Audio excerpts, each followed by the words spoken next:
for all the systems, for all the infrastructure, for all the products and the investments that we're making in our branch network, the single biggest factor that will determine how successful we are is our people. And I genuinely believe that.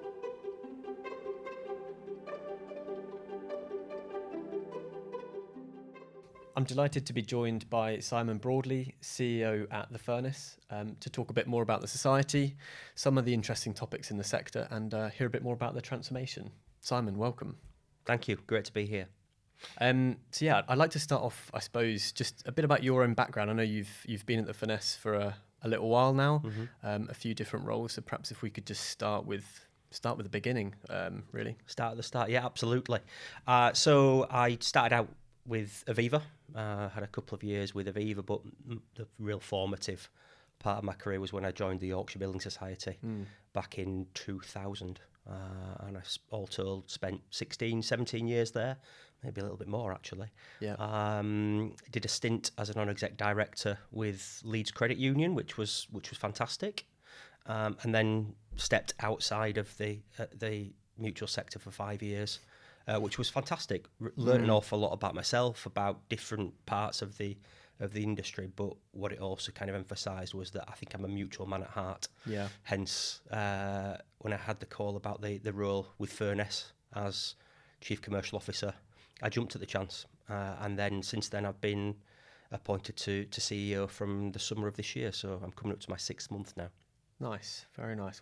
What was it about the draw of the mutual sector that brought you back in? It's often said, but it's still true. There's a certain type of person, individual that is drawn to working for a mutual, and the togetherness, the alignment, I think is second to none.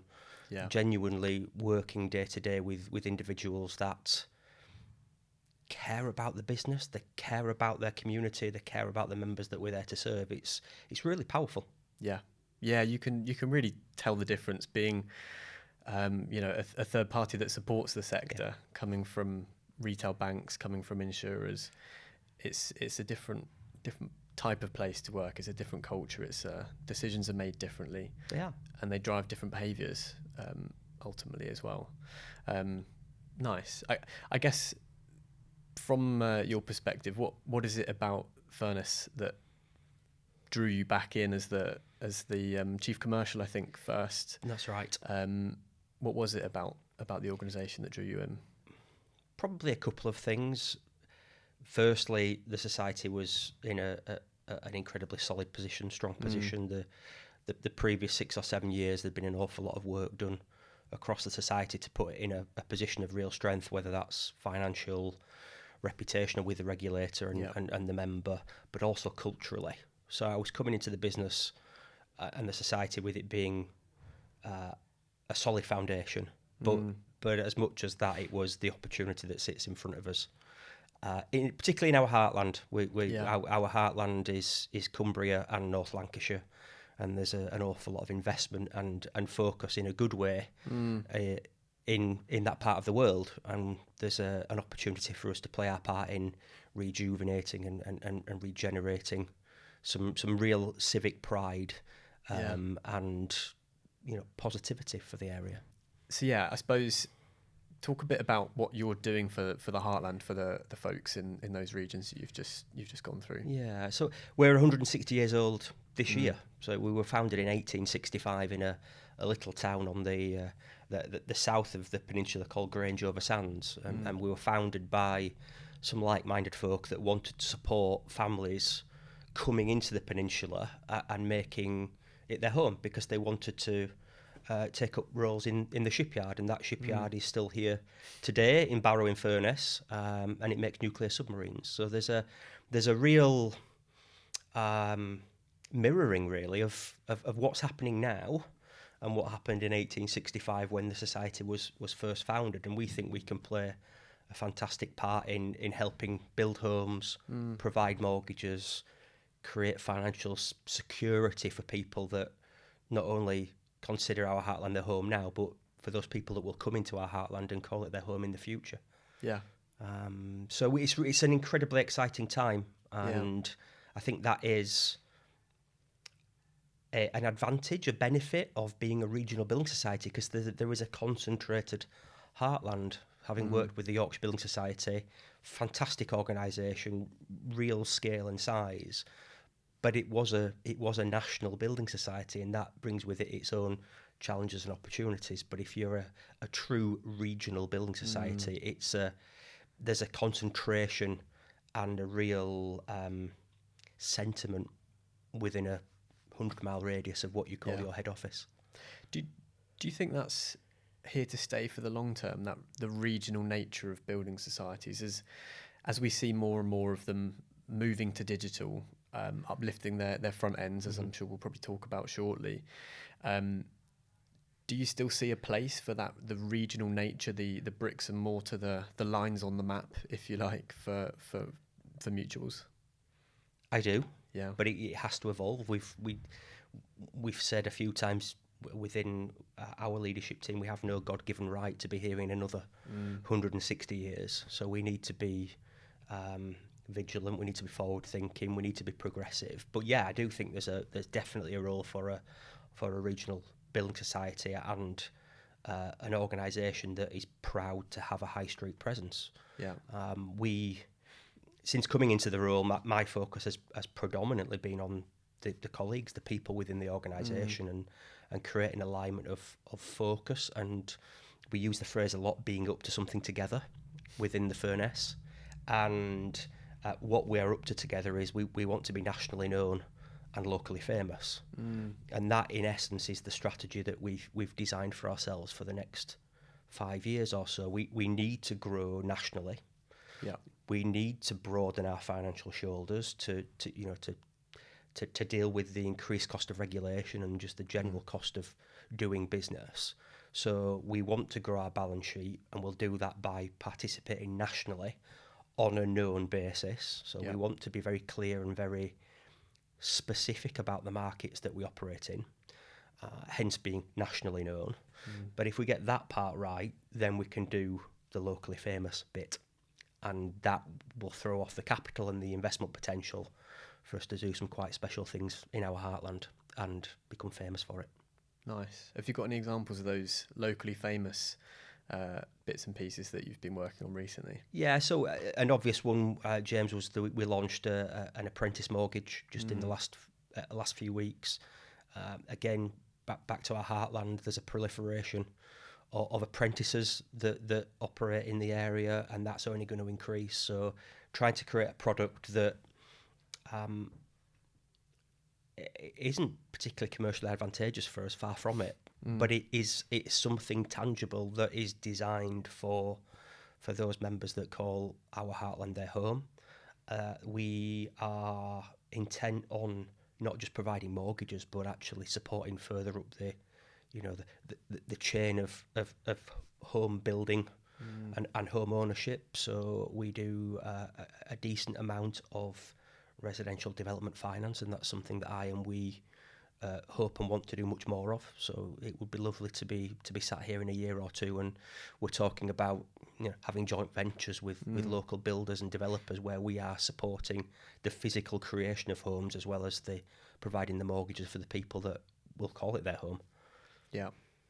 So it's sort of striking that balance, I suppose, between the profitable, more profitable nationwide or broadly applicable products and services versus the local, making a real difference, providing the homes, supporting apprentices, all of those sort of... And all the charitable activities and I'm incredibly proud of what we do as colleagues for businesses and charities in the local area. We spend any number of days out there, whether it's delivering financial education support to local primary schools, or whether it's working in the local food bank for a day. We're really proud of giving something back to the community. But in essence, that's the strategy. We want to be nationally known so that we can do something that makes us locally famous. Yeah.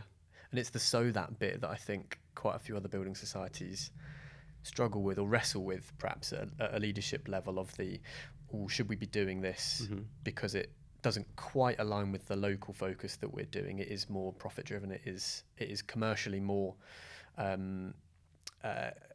beneficial, but it's so that we can do the local absolutely uplift and two support sides of the same coin. Yeah, and we're a commercial organisation, as I said a moment ago. We have no God-given right to be around in another 160 years, so we need to be really vigilant, and we need to be sensible, and we need to be respectful of our heritage. But I'm really excited about what the next 5 years will bring. Nice. I guess I'm keen to dig into some of those things that might be coming down the tracks in the next 5 years and talk a little bit about the transformation. I know that you've been on a journey with Backbase and a few other bits and pieces, but I'm keen to hear the sort of broader scope of the transformation. What's the vision for the transformation in your eyes? Yeah, it's probably best off to look back. So we've just, this month, November, we will be concluding the final branch refurbishment, which is the end of a 2-year piece of work where we've refurbished our branch estate, a significant investment, a significant piece of work, but that in itself was quite symbolic, because we, again, internally we talk about moving from transactions to interactions, and we wanted to create an environment for both colleagues and members that allowed them to have a more meaningful interaction. Yeah.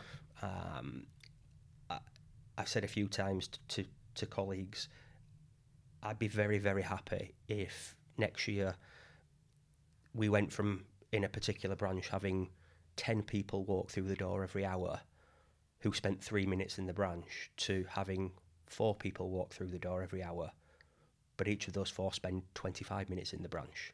So it's the quality and the depth of that experience and that interaction that I think is going to be the making of a physical branch footprint in the future.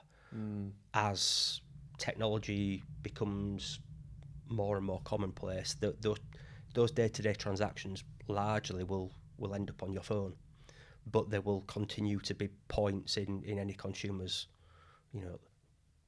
financial life where they genuinely want to take some time to look to sit across a desk from somebody, or side by side with a cup of coffee, and be heard, be understood, be supported, and look somebody in the whites of their eyes and really come away thinking, that person understands me, and what's more, I trust them. Yeah. Does that sort of set the scene for the future of branches in your eyes, from a transactional brick and mortar, I go there to do a thing, to perhaps a different format 5 years time, 10 years time? I don't know how your branch transformation has sort of played into the longer term view on what branches will look like, what form they might take, how they might embed themselves in the community longer term. Sure, some and some. I mean, our physical distribution strategy is as much born out of our local area. We a big part of our heartland is on a peninsula, which by its very nature can become quite remote, and we've seen a number of banks and building societies leave the Cumbrian Peninsula.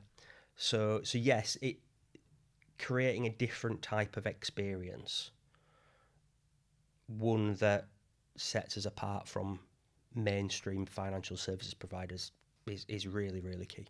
Yeah.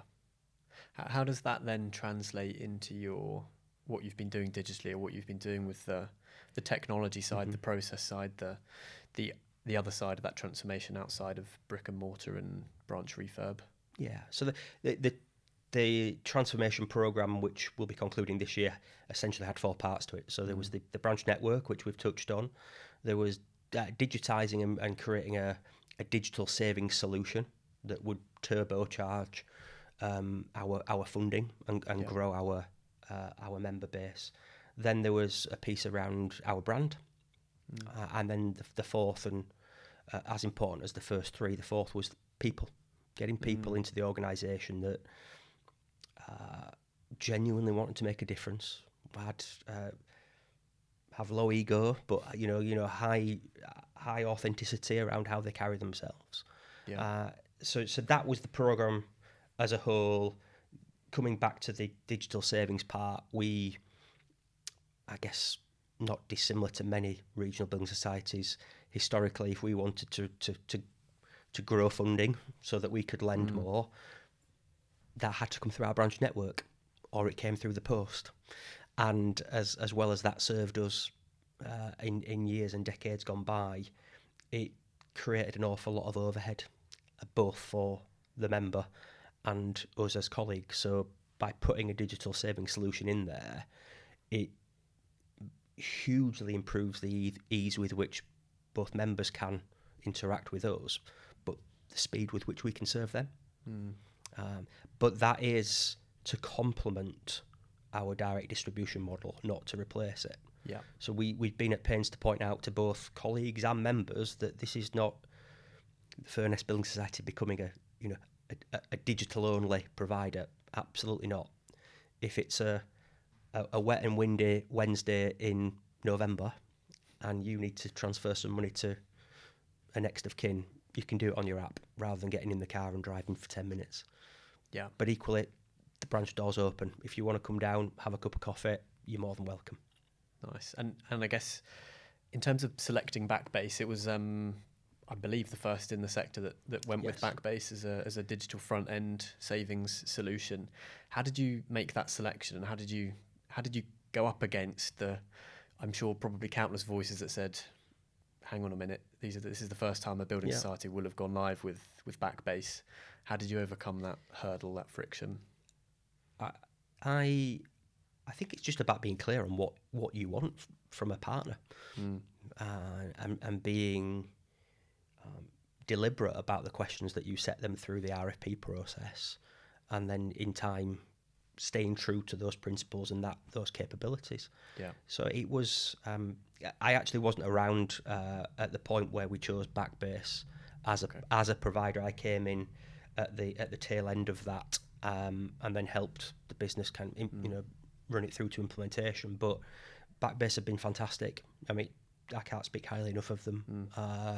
They're intent on gaining a foothold in the UK market, and they've been incredibly supportive of us. It would have been easy to go with a more recognised, more established, dare I say it, more mainstream retail savings platform provider, but we were clear on what we wanted. Yeah, we went through a very rigorous process, and Backbase came out as the clear preferred provider. Nice. What was it that you wanted, I suppose, in summary? We wanted to... This kind of transformation would inevitably take maybe even 2.5, 3 years. Yeah. So what we tried to do was anticipate where the market was going to be, where consumer demand, member demand would be in 2 or 3 years' time. Otherwise, we'd have run the risk of spending 3 years to play catch-up and actually finding ourselves we're still off the pace.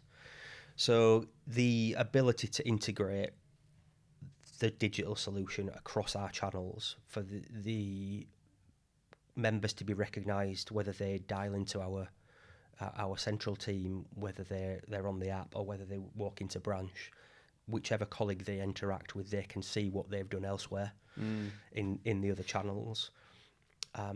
The ease, the UX was a big and a really important part of it, to make it easy for members to understand and to navigate. There's still a lot more that we could do and we will do. Yeah. But in choosing Backbase, we wanted to catapult ourselves forward and their aspiration to be ahead of the market and our peers rather than looking to catch up. What was the worst bit about going with Backbase? I think any change project, any change program, best laid plans. There'll always be twists and turns. So yeah, there were times where we were off the pace in terms of our sprints. But I look back, and as hard and as challenging as those conversations were between us and Backbase, at no point was it ever anything other than we're partners, we're in this together, we want the same outcome. And the partnership's stronger for it. Yeah. Having been through that 18 months, 2 year of toil, you learn an awful lot about a provider and a partner. So yeah, there were always going to be twists and turns, and there were some challenging times where we had to pick up the pace, or we had to think about deploying more resource. But we both did it with the same intent. Yeah. So we're stronger for it. Yeah. Doing that alignment piece up front and making sure that you are both after the same thing long term is super critical. Absolutely. I suppose. When I look across the sector at what the other societies are doing when it comes to transformation, most of the focus tends to be on mortgage originations and uplifting the mortgage origination platform. There's a whole bunch of building societies that are going down that road right now. How come you guys didn't go down that road? Ultimately, how come you picked that different path and focused on savings? A fairly simple reply to that would be, well, without the savings, you can't lend. But actually, that felt the more that was the burning platform. Yeah. We if we wanted to bring in 50 million, 75 million of funding, it would take us weeks. The business would creak. People would be working overtime. It would be hard, and the member experience wouldn't be fantastic. So we felt it appropriate to go down the retail savings side first.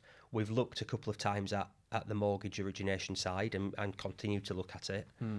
But where we are within our kind of strategic cycle is such that we think there's enough capacity, there's enough capability within our current arrangement that means we don't need to rip it out and start again. That's not to say it isn't something that we'll continue to look at, but at the moment, the capacity that we've created through,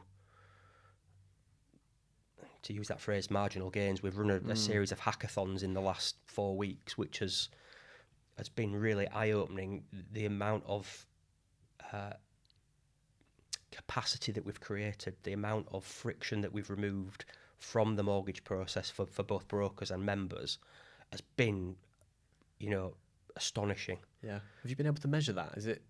Can you put numbers We to can those put things? numbers around that.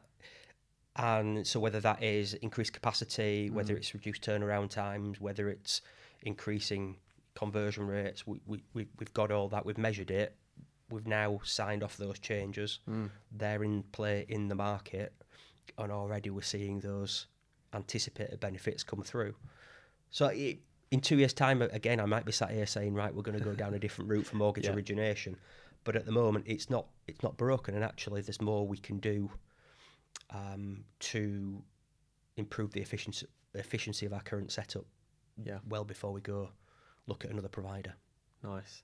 Am I right in thinking you're also looking at CRM as a piece of technology to put in? Is that part of Backbase? Is that something else you're exploring?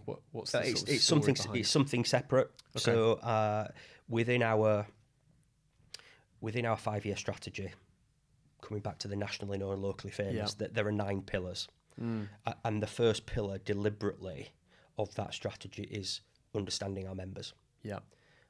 And we deliberately made that pillar number 1, because without that, the other 8 pillars become much more difficult to deliver. Our aspiration, our intent is to get to a position where nobody knows our members better than we do. And very fine words, good aspiration to have, but it's about pulling together all the data points that we have internally, gelling them together, and serving them up to a colleague in a branch, or somebody on the phone, or somebody in the marketing team, or somebody in the vulnerable customers team, so that there's genuine personalisation around the experience that members receive when they speak to the Furness. So yes, CRM, whether that's the right term, I know there are any number of versions of and interpretations of CRM, but in essence, that's what we want to be. We want to be more data driven. We want to unlock the data that we've already got on our members and use it to the advantage to serve them better. Yeah, I'm glad you started with here's the pillar of our strategy that we're trying to achieve with that, because CRM on its own, I don't really like the term, and I think we've seen quite a few building societies start to look at CRM, immediately forget all the stuff about the strategy, Yep. and then it becomes CRM is essentially a hammer, aimlessly wandering around looking for a nail, and often the projects seem to completely fall flat, Yeah. not meet the business case. They get a number of months down the tracks and then aren't really within sight of what they actually set out to achieve from a personalisation, understanding our customers better than anyone else. Yeah. So yeah, there's a number of things I suppose that go into that. CRM is one ingredient of a bigger pie. I agree, James. It starts with understanding what the problem is you're trying to solve, all the opportunities that you're trying to realise, and we're deliberately starting quite small, quite basic. We want to create a data lake so that there's a number of colleagues that can draw on that data and take action that's meaningful. But it's we're gonna walk before we try to run. Nice. What does the I suppose what is the story with data at the Furness in terms of where you started with and where the ambition is to get to? Largely, we've got the vast majority of the data that we need. It's about bringing it into one place, storing it and allowing colleagues to work with that data in an efficient way so that it can change their behaviours and their actions on a day-to-day basis. We've got the raw materials. I keep saying, if there was a cupboard over there, we've got the data in the cupboard. It's full to the brim. We just need to get it out of the cupboard and get it into the business. And act on it. So we're not. It's not about plugging gaps. It's about weaving it into what we do on a day-to-day basis. Making it bigger than just data. It's data should be part of the day-to-day of all areas of the business, rather than a team over there doing data stuff in their cupboard, to keep using your metaphor. Yeah, and I'm not for one second saying our data team's in a cupboard. No, good. we've got very, very nice offices. Good. Glad to hear it. I suppose that kind of brings me on to, it wouldn't be a podcast if I didn't use the two letters that everyone's talking about at the moment, AI. What role do you think AI plays with mutuals, a sector that's tends to be quite far behind the rest of financial services in terms of technology, pace of change, etc. But we are seeing a couple of examples of folks that are considering AI. How do you think that fits into the bigger picture, I suppose, as sector-wide, not just within the Furness? There's no getting away from it. It's incredibly powerful. It'll be revolutionary for society with a lowercase s. I would probably play back to you the phrase that you shared with me a moment ago, which is, at the moment, I think AI is a hammer looking for a nail to hit. And what we've talked about as a leadership team is, what are the problems that we're trying to solve? And then the second question is, could AI help solve that? The other thing that we've only just really embarked on our AI journey in the last 3 or 4 months, because we wanted to be clear about where we wanted to dip our toe in the water. But we've got probably 50 licenses now that we've deliberately rolled out to colleagues across the entire business, and with some guardrails. The brief's been, have a play. We don't think AI will ever be a top-down, right, this is how we're going to use it. Actually, the best uses of AI in time will come from colleagues that work in our underwriting team, or they work in our complaints team, or they work in the branch. Understanding what are the day-to-day challenges for members and colleagues, and then asking, can AI solve that for me? So it will, I think, undoubtedly have a profound effect. Could I tell you categorically how and when? No. But what I can say is that as a society, we've said and will continue to say, whether it's digital, whether it's, we talked about our digital savings platform, whether it's AI, they will all be there to augment the personal service and the human service that we provide to our members, because we know that's what they value most. Yeah. So it's there to amplify what we do as humans rather than replace it. Yeah, that's it's really interesting to hear you talk about providing the guardrails and having the folks across the organisation having a play with it, essentially, because they're the ones that know their jobs better than anyone else, that know how to find the little bits of activity that can be streamlined, that can be improved, so that high value tasks can become the focus, so that personal connection can become the focus. Yeah, and I think giving people the space to play is a really interesting one as well. I think we've definitely spoken to a few building societies that have just completely locked it down, hide it, no one's allowed to use it, but ultimately people still will. They will use their personal accounts on ChatGPT. They will use Gemini on their phones to make their lives easier. So it's sort of happening either way. It's happening around us. Yeah. My wife and I, we've got two little boys, one 13 and one 9. They both use AI. Yeah. And that was, startling when I realised that Oliver, our youngest at 9, is on ChatGPT. Yeah. So it's going to happen. It's just about going into it with your eyes open and understanding what is the problem you're trying to solve. Yeah, makes a huge difference. And I suppose the people element of the transformation as well. You mentioned giving people space to play with AI, the guardrails. You talked about the folks that have to put in quite a shift to get the transformation to where it is today. How do you see the role of people in the society supporting that transformation? How have they input into that, and sort of what's been your role in providing the vision and the driving force behind the team to get here? Coincidentally, last week we brought all colleagues into one location in Barrow in Furness for a full day to talk about what we're up to together, how we're going to be nationally known, locally famous. And one thing that we touched on throughout the course of the day was, for all the systems, for all the infrastructure, for all the products and the investments that we're making in our branch network, the single biggest factor that will determine how successful we are is our people. And I genuinely believe that it's the biggest asset we have. It's the biggest asset any organisation has. What we've learned about ourselves as an organisation in the last 2 years is we can deliver change. Actually, things like the Backbase rollout, to deliver that largely on time, on budget, was an absolutely stellar job. And the self-belief that's created within the business to deliver the next change, whether that's the branch refurbishment or whether it's what we're doing with AI or CRM, actually there's a underlying self-belief there, which is wonderful to see. Yeah, you've done a really hard thing. You can do it again. Exactly. Yeah.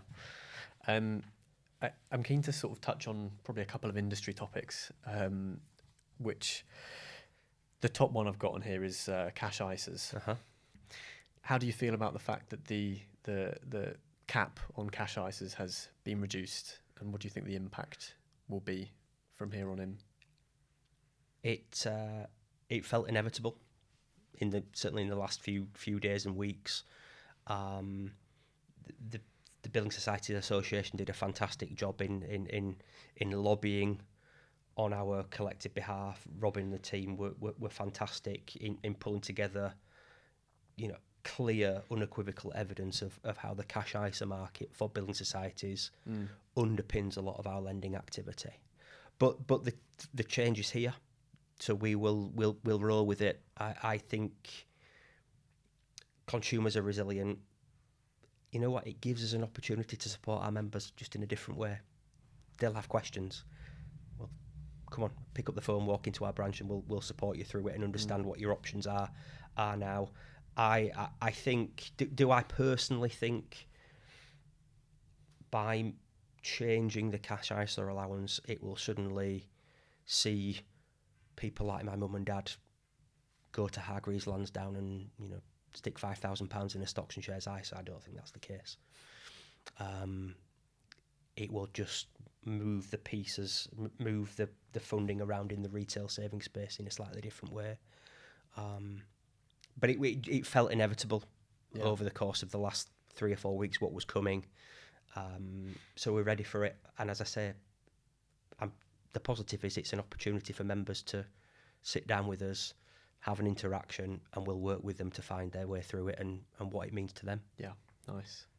And I suppose another one, slightly different vein, but we're seeing a lot of big banks widen their lending criteria and start to sort of step on the toes of the specialist lending market. Mm-hmm. How do you feel about that? I suppose your nationally known piece, I presume, probably talks to a lot of specialist lending. Yeah. How does that sit with you and the broader strategy of the Building Society? It is probably the primary driver in the nationally known part of the strategy for that very reason, that the last 3, 4, 5 years, it almost sounds perverse to say it, but actually there were some favourable trading conditions that were in the market post-COVID, which meant that retail savings balances grew significantly, largely because consumers couldn't spend it. And there wasn't the same, ambition or intent to move between providers, because with rates being at an all-time low, it really wasn't worth my mum and dad spending an hour over a cup of coffee on a Sunday morning thinking about moving it from provider A to provider B. And then you look at on the lending side, the stamp duty holiday was significant. I mean, that really did turbocharge the market. But what we've seen in the last 12, 18 months is all of those factors now unwinding.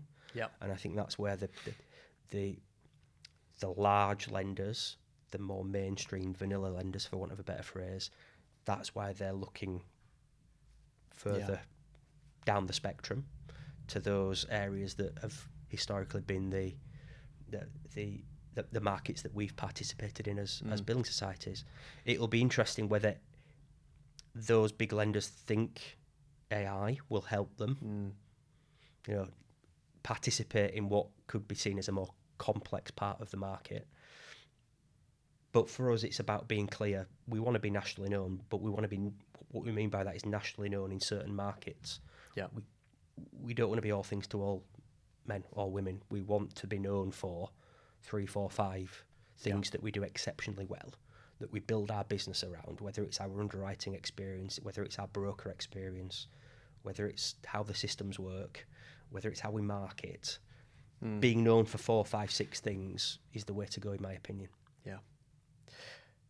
I'm conscious we've got a couple of minutes left. I do have a few quick-fire questions which we like to finish with. Right, okay. First one, if you could wave a magic wand and change one thing about the mutual sector, what would it be?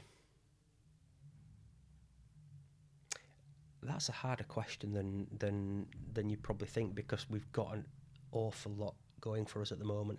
I would probably say something around profile amongst consumers and the government regulator, but actually that I think has changed in the last 12, 18 months. What's happened from a regulatory point of view, the removal of SS 2015, which was the regulatory guardrails that were put in place for the mutual sector.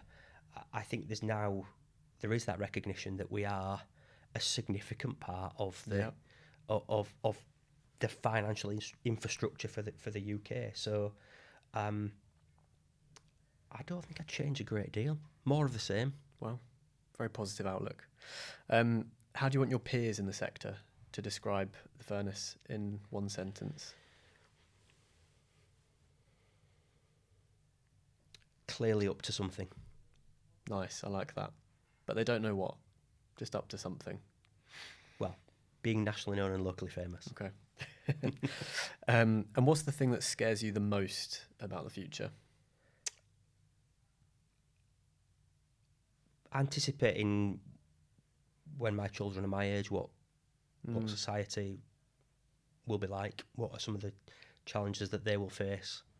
I guess that's part of being a parent, isn't it? That you very quickly realise it's you're looking after more than just yourself. So that's the part that, yeah, without getting too deep, you think, okay, but what are the challenges that Jack and Oliver are going to face when they're my age that I can't even anticipate now?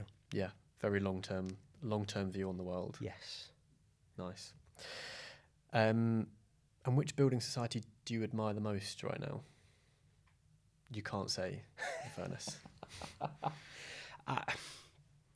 I admire a number for different reasons. For different, the Yorkshire Building Society will always have I'll always have a soft spot for the YBS because I spent some fantastic years there.